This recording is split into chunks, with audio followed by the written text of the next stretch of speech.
కూడా జాయిన్ అయ్యాడు.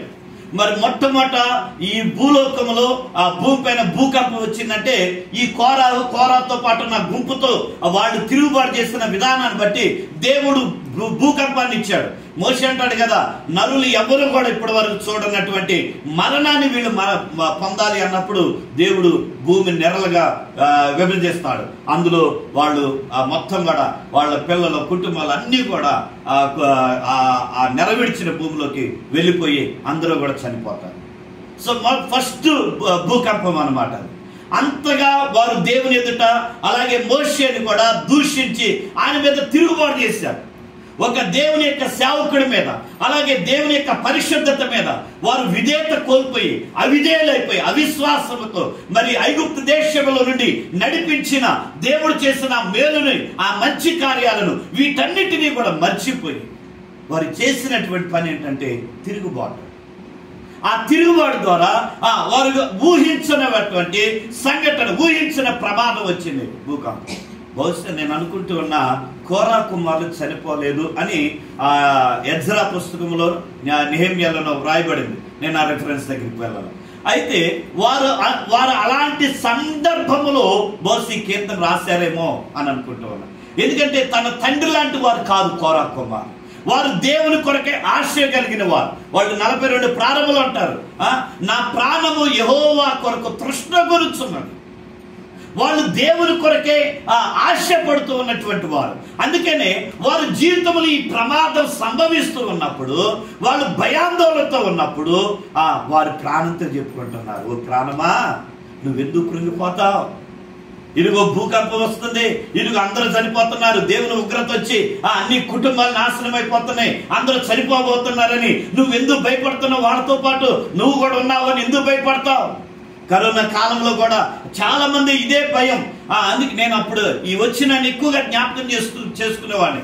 ఎందుకంటే నా ప్రాణమా నువ్వు కృంగిపోవద్దు, అందరూ చచ్చిపోతున్నారు, అందరూ కూడా రోగానికి గురై ఉన్నారని నువ్వెందుకు భయపడుతూ ఉన్నావు? నువ్వు ఇంకా ఏం చేయాలంట? స్తుతించాలి, ఆరాధించాలి. సమస్య వచ్చినప్పుడు, కష్టం వచ్చినప్పుడు, నష్టం వచ్చినప్పుడు, బాధ వచ్చినప్పుడు ఆయనను స్తుతించాలి. నీతిమంతుని జ్ఞాపకము చేసుకునుట ఆశీర్వాదకరం. ఎవరి గురించి వ్రాయబడింది ఈ మాట? మళ్ళీ మన మాట చెప్పండి కాకుండా యోబు గురించి కదా. ఈ మాట ఎవరి గురించి చెబుతారు, ఎప్పుడు వ్రాస్తారు? మరణించిన వారి గురించి. అంటే చనిపోయిన వారు వాళ్ళ ఫ్లెక్సీ మీద రాస్తారు. అలాగే మరి చనిపోయిన రోజు కానీ ఆ తర్వాత జరిగే జ్ఞాపకార్థ కూడికప్పుడు, ఆ తర్వాత 1 year అయిన తర్వాత ఇప్పుడు మరి మేరీ సౌజన్య గారు, వాళ్ళ సహోదరి, వాళ్ళ తమ్ముడు వీళ్ళందరూ వాళ్ళ నాన్నగారిని జ్ఞాపకం చేసుకుంటున్నారు. 1 year అయిందని బొంతు ప్రసాద్ గారిని. అయితే ఎందుకు జ్ఞాపకం చేసుకుంటున్నారు? ఇది దేవుడు చెప్పాడు జ్ఞాపకం చేసుకోమని. మరి ఇప్పుడు జ్ఞాపకం చేసుకున్నారు. ఏం చేశారు వీళ్ళు? మీరు ఏం చేశారు ఇప్పుడు? దేవునికి స్తోత్రం. అది నాకు రావాల్సిన పాయింట్. మనం పేరు వాళ్ళది సామెతలో చూసారా, పేరు చుట్టాలే తినేది ఎవరంట? మనమే కదా. అలాగే దేవుడు ఏం చేశాడంటే మనం స్తుతించడం కొరకు, ఆయన ఆరాధించడం కొరకు, మన బాధను మర్చిపోవటం కొరకు ఇలాంటి ఏర్పాటు చేశారు. ఈ రోజున వారిని జ్ఞాపకం చేసుకుంటున్నామంటే వారు ఫోటో పెట్టుకొని ఆడ కూర్చొని ఏడుస్తూ కూర్చోట్లేదు కదా. ఏం చేస్తున్నాం? ఇప్పుడు నేను వచ్చేటప్పుడు చక్కగా పాటలు పాడుతున్నా సంతోషంతో, అలాగే ఆరాధించాం. ఇప్పుడు వాక్యాన్ని ధ్యానం చేస్తున్నాం, వాక్యం కొరకు మరలా ప్రార్థన చేస్తాం. ఇదంతా ఏంటి? దేవుని స్తుతించడం. అందుకని ఈ కోరా కుమారులు అంటున్నారు, ఓ ప్రాణమా నువ్వు భయపడవద్దు, ఏది సంభవించినా, ఎలాంటి నష్టం వచ్చినా, కష్టం వచ్చినా, బాధ వచ్చినా నువ్వు భయపడవద్దు, నువ్వు ఇంకా ఆయనను స్తుతించు. మరలా వారి అమ్మగారిని జ్ఞాపకం చేసుకుంటారు. మరలా 2వ సంవత్సరం వచ్చినప్పుడు మరలా వారి నాన్నగారు, తర్వాత వారి అమ్మగారిని, ఇట్లా ప్రతి సంవత్సరం ఏం చేస్తున్నారు? కనీసం ఆ రోజైనా మన కుటుంబం అంతా కలిసి దేవుని స్తుతించవచ్చు. ఇది ఒక మార్గాన్ని ఏర్పాటు చేశాడు ఆమె. హల్లెలూయా. నేనైతే అదే జ్ఞాపకం చేస్తాను, నేను ఎక్కడికి వెళ్ళిన అదే చెప్తాను. దేవుని స్తుతించాలి మనం. ఇప్పుడు ఇదే చేస్తా ఉన్నారు, నాకు చాలా హ్యాపీ. అందుకని నేను దేవుడిని అడిగి నేను ఈ స్థలంలో ఈ వాక్యాన్ని పొందుకున్నా. దేవా అక్కడ ఏం చేస్తూ ఉన్నారు, ఏం చేయాలి?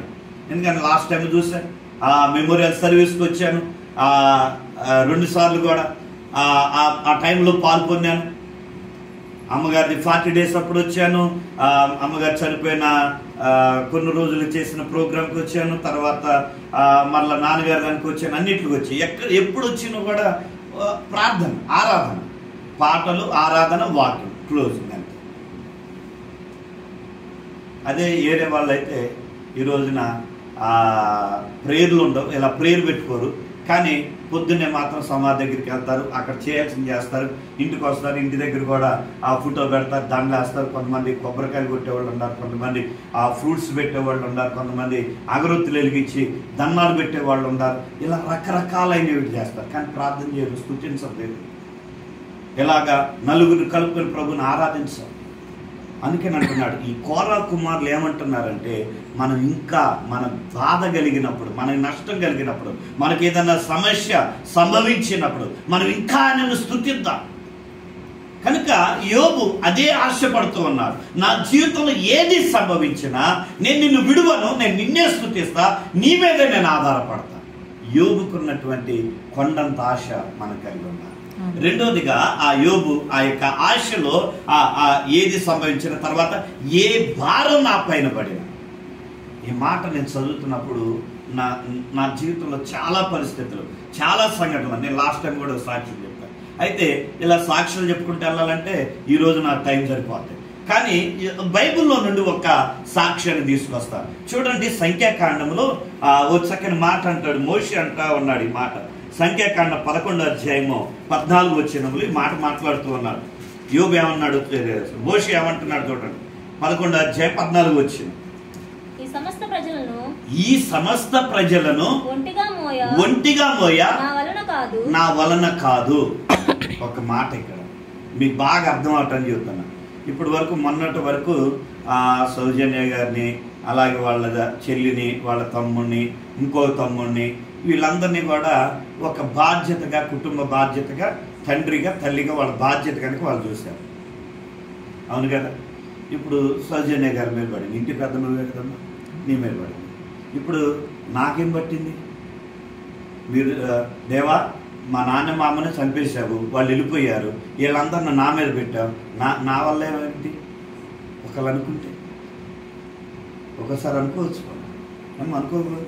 ఇప్పుడు వాళ్ళు చెప్పిన మాట వినలా, ఒక పని చేస్తే ఇంకో పని చేస్తున్నారు, సరైనటువంటి క్రమంలో ఉన్నట్ల, వాళ్ళకి నచ్చిన జీవితం వాళ్ళు జీవించాలనుకుంటున్నారు, నీ మాట విన్నట్లా. అదేమంటే అమ్మకి నాన్నకి నువ్వెంత మేము అంతే అని అంటున్నారు. అప్పుడు నీ మనసు ఎలా ఉంటుంది? ఎగ్జాంపుల్ చెబుతుంది. అంటే అప్పుడు మనం చాలా బాధ అనిపిస్తుంది. అప్పుడు అనుకుంటాం, ఎందుకు అసలు ఈ భారం నా మీద మోపాడు దేవుడు. మోషే అదే అనుకుంటున్నాడు. ఎంత 6 లక్షల మంది పాదచారులు అంట బయలుదేరింది ఐగుప్తు దేశం నుండి. చిన్నపిల్లలు, ముసలోళ్ళు కాకుండా నడవగలిగిన యవనస్తులైన వారు, ఒక మాదిరి వయసు కలిగినటువంటి వారు, అలా నడిచి ప్రయాణం చేయగలిగిన వారే 6 లక్షల మంది. మరి ఇంకా పిల్లలు ఉన్నారు, ముసలోళ్ళు ఉన్నారు, బండ్ల మీద, గాడిదల మీద ప్రయాణం చేసే వాళ్ళు ఉన్నారు. వీళ్ళందరూ కలిసి కావాల్సింది ఏంటి? వాళ్ళకి మాంసం కావాలి. ఇప్పుడు ప్రవీణ్ వచ్చి, అక్క నాకు తెలియదు, నువ్వేం చేస్తావు, నాకు ఇవాళ నాకు మటన్ కావాల్సిందే అని అన్నాడు. ఆ దగ్గర డబ్బులు. అప్పుడు ఏమనిపిస్తుంది? ఇదే మాట వస్తుంది అన్నమాట. ఖచ్చితం. ఒకవేళ చెల్లి వచ్చి, అక్క నువ్వేం చేస్తావు, నాకు ఇవాళ చికెన్ బిర్యానీ, ఆయన మటన్ అడిగాడు, ఈ చికెన్ బిర్యానీ అడిగాడు. వీళ్ళిద్దరైనా నేనేం తక్కువ తిన్నాని వాళ్ళ మదలు వచ్చి ఆమంటది, నా చికెన్ బిర్యానీ వద్దు, మటన్ బిర్యానీ, నా ఫ్రాన్స్ బిర్యానీ కావాలంట. ఆయన దగ్గర చూస్తేనో 100 రూపాయలు కూడా లేవు. ఇప్పుడు ఏంటి పరిస్థితి? ఇప్పుడు ఈ మోషే అదే అంటున్నాడు, ఇన్ని లక్షల మందికి నేను మాంసం పెట్టాలంటే నేనేం చేయాలి? ఎక్కడి నుండి తేవాలి? దేవుడి దగ్గర అంటుంటే దేవుడు అన్నాడు, మోషే పెట్టు అన్నాడు.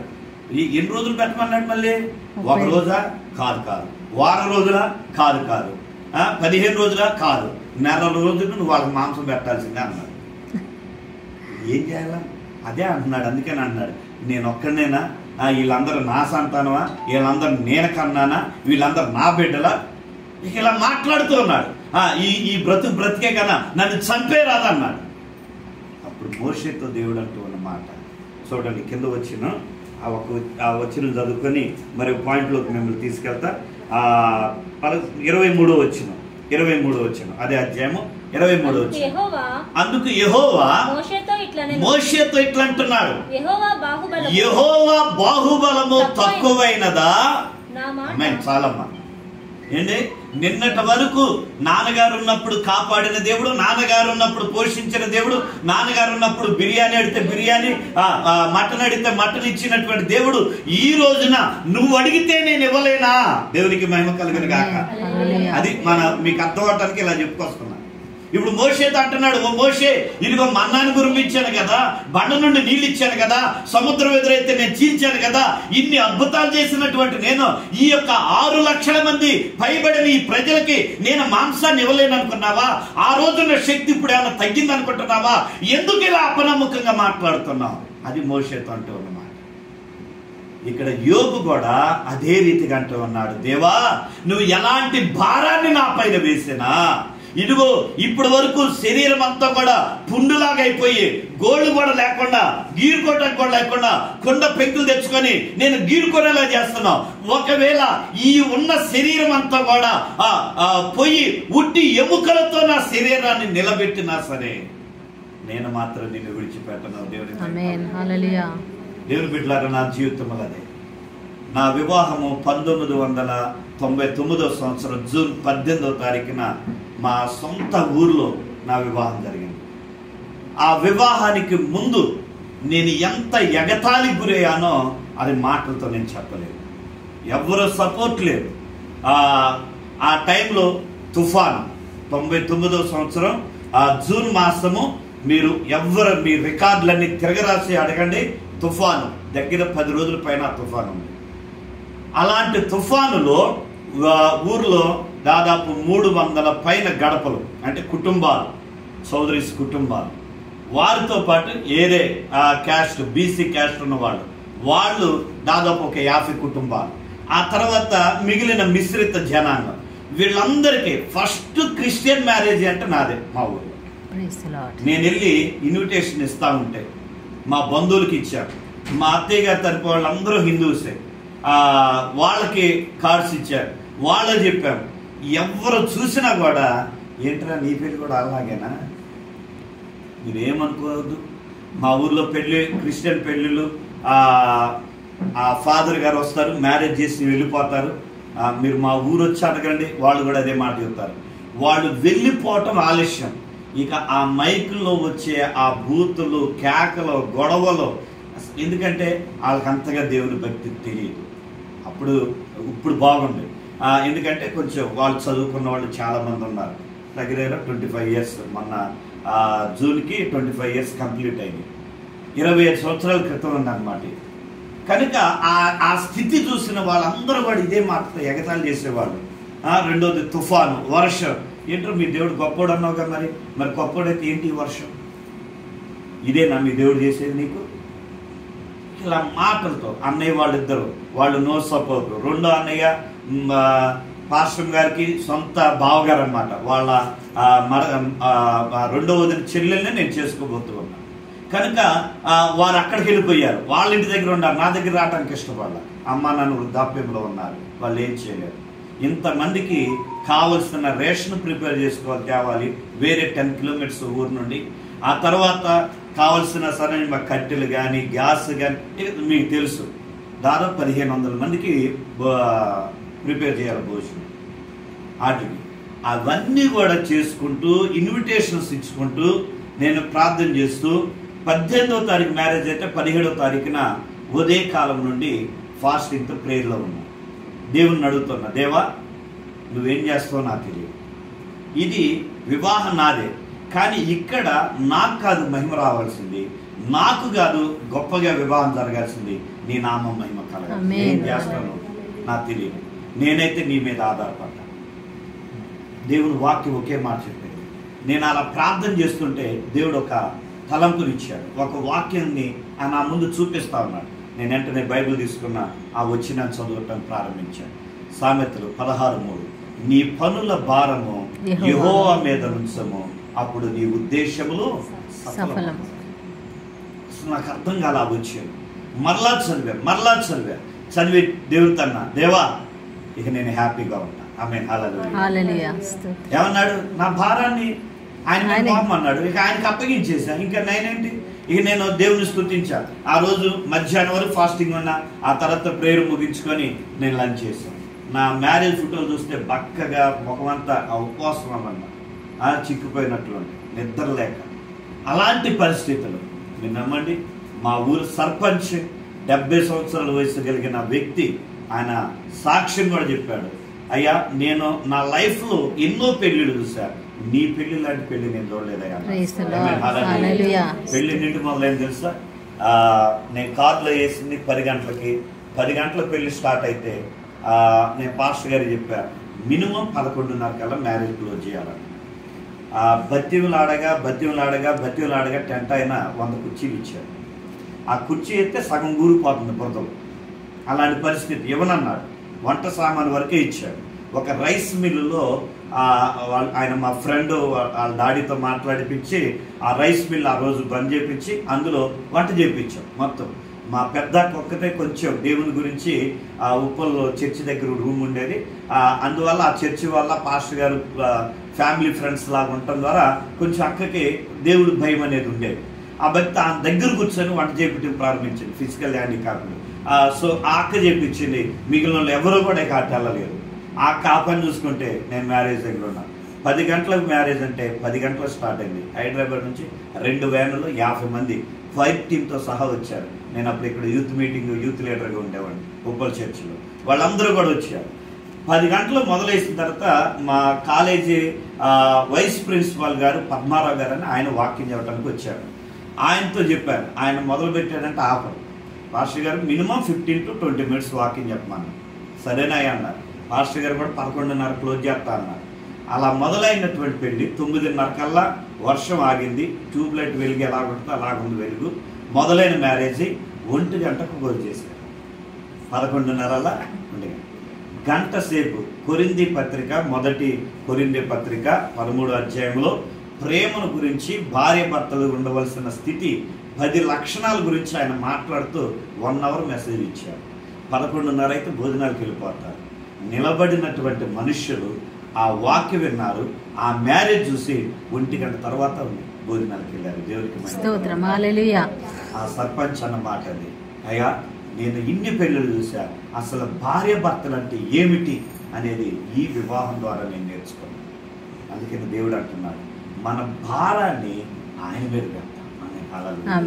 ఇప్పుడు మీ కుటుంబ భారాన్ని, మీ దుఃఖాన్ని, మీ సమస్యని, మీ ఆవేదన, నా అన్నవారు లేరే, నా తల్లిదండ్రులు లేరే అన్న ఆ యొక్క బాధ, ఆ వేదన, ఇవన్నీ కూడా మనం ఆయన మీద వేస్తే ఆయన తండ్రిగా ఉంటాడు, ఆయన తల్లిగా ఉంటాడు, ఆయన బంధువుగా ఉంటాడు, స్నేహితుడిగా ఉంటాడు. అందుకని ఇక్కడ యోబు అంటున్నాడు, నేను నీ మీద ఆధారపడ్డా, నీవే నా కొండంత ఆశ, ఏదన్నా జరగనే నేను మాత్రం నిన్ను విడిచిపెట్టాను. ఎంత గొప్ప ఆశ అంటే యోబు. సో అందుకనే ఏది సంభవించినా, ఏ భారం నా పైన మోపినా, అలాగే మరణం నాపైకి అనుమతించినా సరే నేను నిన్ను విడిచిపెట్టనన్నా. టైం అవుతుంది. 2వ మాట చెప్పి నేను ముగించేస్తా. 1 గంట అయిపోయింది. 2వది ఏంటంటే అపోస్తలుడైన పౌలు కూడా అదే అంటాడు. రోమీయులకు రాసిన పత్రిక 8వ అధ్యాయం 38, 39 తర్వాత చదువుకోండి. ఆ క్రీస్తు యొక్క ప్రేమ నుండి మరణమైన, వేదనైనా, దుఃఖమైన, రాబోయినైనా ఏది కూడా ఎడబాయదు అని పౌలు కూడా జ్ఞాపకం చేస్తూ ఉంటాడు. కనుక ఈ లోకంలో ఏది కూడా దేవుని నుండి మనం దూరం చేయకూడదు. నెంబర్ 2, రెండోది కొండంత ఆశ. మొదటిదైతే 2వ మాట అంటాడు కదా, యోబు నోటి నుండి వచ్చిన ఆ మాట, కొండంత అండ నా యేసు అంటున్నాడు. 1 కొండంత ఆశ, 2 కొండంత అండ నా దేవుడే. ఎందుకు ఈ మాట అన్నాడంటే, తన కష్టములో ఆదుకునేవాడు, తన కష్టములో రక్షించేవాడు, తన కష్టములో సాయం చేయగలిగిన ఒక బంధువు ఆయన అని యేసుని పరిచయం చేస్తా ఉన్నాడు. సో టైం లేదు కాబట్టి క్లుప్తంగా చెప్పేస్తున్నా. లేవి కాండంలో కానీ, సంఖ్యాకాండంలో కానీ, ద్వితీయోపదేశ కాండంలో కానీ మనం చదువుతూ ఉన్నప్పుడు, ఒక భూమి పురుషులు లేనప్పుడు, స్త్రీ చేతిలో భూమి ఉన్నప్పుడు, పొలం ఉన్నప్పుడు అది విడిపించబడాలంటే సమీప బంధువు కావాలి. అలాగే ఒకవేళ స్త్రీకి సంతానం లేకపోతే ఆ తరం అక్కడితో ఆగిపోతూ ఉన్నది అంటే ఆ స్త్రీ ద్వారా ఆ కుటుంబం, ఆ తరం లేదా ఆ వంశావళి కాపాడబడాలంటే ఒక సమీప బంధువు నుండి ఆ పొలాన్ని విడిపించుకోవాలి, ఆస్తిని విడిపించుకోవాలి. ఇదంతా మనం ఎక్కడ చూస్తామంటే రూతు పుస్తకం అయితే సింపుల్గా నేర్చేసుకుంటాం రూతు ద్వారా. ఇప్పుడు యోబు ఏమంటున్నాడంటే, నేను ఆపదలో ఉన్నా, నేను కష్టంలో ఉన్నా, నేను బాధలో ఉన్నా, నేను దుఃఖంలో ఉన్నా, నాకు ఒక బంధువు ఉన్నాడు, ఆయన నా యేసయ్య. మనల్ని విడిపించగలిగిన వాడు, ఏ పరిస్థితిలో ఉన్నా మనల్ని విడిపించగలిగిన గొప్ప బంధువు ఆయన ఉన్నాడు. ఎందుకో తెలుసా? నేను ఆయన సొత్తు అయి ఉన్నాను. యెషయా ద్వారా అంటున్నాడు, యాకోబు నీవు నా సొత్తు, నేను నిన్ను పిలిచి నేను ఏర్పాటు చేసుకున్నా, నీవు నేను మనం ఆయన సొత్తు అయి ఉన్నాం కనుక ఆయన సొత్తు అయి ఉన్నటువంటి మనల్ని ఏ కష్టం వచ్చినా, నష్టం వచ్చినా, బాధ వచ్చినా, ఎలాంటి పరిస్థితులు సంభవించినా మనం విడిపించగలిగిన ఒకే ఒక సమీప బంధువు ఎవరంటే మన యేసయ్య. అందుకనే హోషేయలో కూడా అంటాడు కదా 13వ అధ్యాయము, నేను రేపు వర్తమానాన్ని కూడా ఇందులో ఈ వచ్చిన ఒక పాయింట్గా ధ్యానం చేశాను. 13:14 అంటాడు కదా, పాతాళములో నుండి నేను నిన్ను రక్షించగలను. ఒకవేళ మనం ఈ లోకములో మన దేవుని ఎదుట ఏ మాత్రం అయోగ్యులముగా ఉన్నా, మనం పాతాళానికి అప్పగించబడిన స్థితిలో ఉంటే దేవుడు అంటున్నాడు, ఆ పాతాళము యొక్క చేతిలో నుండి కూడా నేను నిన్ను విడిపించగలిగిన నీ సమీప బంధువుని నేనే అని యేసయ్య అంటూ ఉన్నాడు. అది యోబుకున్నటువంటి నిరీక్షణ, యోబుకున్నటువంటి ఆశ. కాబట్టి ఆయన అంటూ ఉన్నాడు, నా దేవుడు ఎవరో నాకు తెలుసు, నేను ఏ పరిస్థితిలో ఉన్నా, ఎలాంటి పరిస్థితిలోకి వెళ్ళినా, ఎలాంటి భారం నా మీద మోపినా, నా జీవితంలో ఎలాంటి సంఘటనలు కలిగినా, నాన్నవారు నన్ను ఎంతగా తృణీకరించినా సరే, నేను ఎంత దుఃఖానికి గురైనా సరే, ఇదిగో నా దేవుడు విమోచకుడు, ఆయన సజీవుడు, ఆయన నన్ను విడిపించగలడు. నన్ను ఆ భూమి మీద స్థిరపరచట కొరకే ఆయన భూమి మీదకి తిరిగి వచ్చి నిలబడగలిగిన దేవుడు నా దేవుడు అని ఆ యోబు యేసయ్యను గురించి సాక్ష్యం ఇస్తూ ఉన్నాడు. మరి నీ బాధలో, నీ కష్టములో, నీ నష్టములో, నీ ఇబ్బందులో, నీ వేదనలో, నీ కలుగుతున్నటువంటి పరిస్థితుల్లో నువ్వు యేసయ్యను గురించి ఎలాంటి సాక్ష్యం ఇస్తూ ఉన్నావు? ఎలాంటి సాక్ష్యం ద్వారా ఆయన గణపరుస్తున్నావు? అసలు నీ నిరీక్షణ ఎలా ఉంది? నీ ఆశ ఎలా ఉన్నది? ఒకవేళ నువ్వు దూరమయ్యే ఆ పరిస్థితిలో ఉన్నావా, లేదా దేవునికి ఇంకా దగ్గరగా యోబులాగా ఆ కొండంత ఆశతో, కొండంత అండ నా ప్రభు అని ఆ ప్రభుకి సమీపంగా వచ్చే స్థితిలో ఉన్నావు? ఒకసారి పరిశీలన చేసుకుంటూ ప్రార్థించండి, తలలు వంచండి. ఈ మధ్యాహ్న కాల సమయం నిన్ను నన్ను విడువని దేవుడాయి యోబన్నాడు కదా, నా నమ్మదగిన దేవుడు నా యేసయ్య, నన్ను విమోచించే నమ్మదగిన వాడు నా యేసయ్య. నేను నమ్మిన నమ్మదగిన దేవుడు సజీవుడు, ఆయన గురించి నాకు తెలుసు. నా పరిస్థితుల నుండి విడిపిస్తాడని నాకు తెలుసు. నన్ను మరణానికి అప్పగించడని నాకు తెలుసు. ఒకవేళ నన్ను శత్రువుగానే భావించిన మరలా తిరిగి ఇదిగో నన్ను చేర్చుకుంటాడని నాకు తెలుసు. ఒకవేళ నేను ఆయన విడిచిపెట్టాడేమో అని నేను బాధపడుతున్నా, కానీ ఆయన నన్ను విడిచిపెట్టలేదు, ఆయన నన్ను చేర్చుకునే దేవుడు అని నాకు తెలుసు. ఈ మధ్యాహ్న కాల సమయంలో మరి నీవు కూడా నీ ప్రభుని అలాగే అనుకుంటున్నావా? ఆయన నిన్ను విడిచిపెట్టేవాడు కాదు, ఆయన నిన్ను చేర్చుకునే దేవుడు అని నువ్వు నమ్ముతున్నావా? నీ యేసయ్య గురించి నువ్వు కొంచెమైనా గ్రహించగలిగావా? ఆయన నీ కొరకు ప్రాణం పెట్టాడు, నువ్వు ఆయన సొత్తు అయి ఉన్నావు. ఆయన వెలగలిగిన రక్తముతో విలువ కలిగినటువంటి ఇరుగు జీవితాన్ని నీకు అనుగ్రహించాడు. విలువైన రక్తముతో ఆయన సొత్తుగా నిన్ను చేసుకున్నాడు కదా. అపోస్తలుడైన పౌలు అదే అన్నాడు కదా. మరి ఆయన విలువైన సొత్తుగా చేయబడిన మనం దేవునికి దూరంగా ఉన్నామా పరిస్థితులను బట్టి, లేదా దేవునికి సమీపంగా? మరి ఈ కుటుంబం ఏ విషయమును కూడా వారు విడిచిపెట్టక, ఎప్పుడు సందర్భం దొరికిందా, ఎప్పుడు దేవుని స్తుతిద్దామా అని ఇదిగో ఈ రోజున వారి తండ్రి గారిని జ్ఞాపకం చేసుకొని, మరి మొన్నటి దినాన వారి తండ్రి గారు చనిపోయిన రోజు కావచ్చు, కానీ ఈ దినాన దేవుని స్తుతిస్తూ ఉన్నారు ఈ మార్గాన్ని ఎంచుకొని. మరి మనం కూడా అలాగే ప్రతి పరిస్థితిలో దేవుని స్తుతించే వారంగా ఉన్నామా? ఒక్కసారి పరిశీలన చేసుకో. పరిశుద్ధుడా, ప్రేమ నమ్మకము కలిగిన గొప్ప దేవా, నీ ఉన్నతమైన నామాన్ని బట్టి నేను సమర్థిస్తూ ఈ కొద్ది మాటల ద్వారా ఇదిగో నీ బిడ్డలు ఏ విధమైన నిరాశలో ఉన్నా, ఏ విధమైన బాధలో దుఃఖములో ఉన్నా, ఏ విధమైన బలహీనతలో ఉన్నా, ఇదిగో యోబు అన్నట్లుగా నా దేవుడు సజీవుడు, నా దేవుడు విమోచకుడు, ఆయన నన్ను విడిపించగలడు, రక్షించగలడు అనే విశ్వాస నిరీక్షణతో, నీవే అండ నీవే ఆశ అనే నిరీక్షణతో, నలుదిశల భయము ఆవరించిన పరిస్థితిలో ఉన్న నీ బిడ్డలను మీ సమాధానముతో నింపి రక్షించి మీరు అక్కడికి ఆయత్తపరచమని ఇదిగో నాయన వారి యొక్క తండ్రి గారు అయా ప్రియులు బొత్తు ప్రసాద్ గారు అయా మేము జ్ఞాపకం చేసుకుంటూ ఉన్నాం. నీ రాజ్య వారసులుగా మీరు పిలుచుకున్నారు అయ్యా. అదే మార్గంలో మేము కూడా వెళ్ళవలసిన వారమై ఉన్నాం. మాకన్నా ముందుగా వారిని తీసుకున్నాం. ఇదిగో వారు వెళ్ళిన మార్గంలో మేము వెలుచుండగా మా ఆశ నీవై ఉండి ఆ మార్గంలో నడవగలిగే కృపను గురించి మీరు అక్కడ సిద్ధపరచమని యేసు నామమున అడుగుచున్నాం పరమ తండ్రి. ఆమేన్.